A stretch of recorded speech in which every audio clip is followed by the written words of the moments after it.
Mag-ingat ka kay Barbie, Maylene at Dick. Sino to?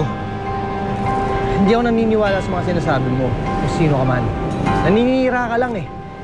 Hindi ko sila sinisiraan. Maniwala ka. Totoo ang mga sinasabi ko. Kung totoo yung sinasabi mo, ba't di ka magpakilala? Harapin mo ako. Sabihin mo ng harapan yung sinasabi mo na maniwala ako sa'yo. Huwag ka naninira ng tao. Hello?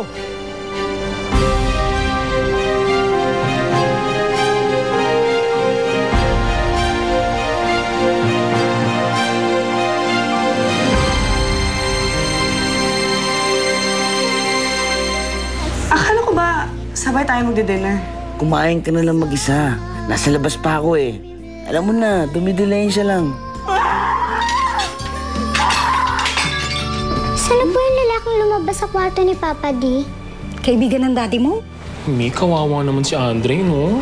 Hindi niya alam na napaglalaro na pala siya. Lohan ba to? Ano to? Setup? Di ba sa'yo na mismo nang galing? Na para mapatunayan ko na totoo yung mga sinasabi ko, harapin kita. Sabihin mo ang totoo. Ano ang alam mo? Umamin ka! Sabihin mo ang totoo! Ano ibig sabihin nito? Ang ibig sabihin nito, tapos na yung pagpapanggap mo.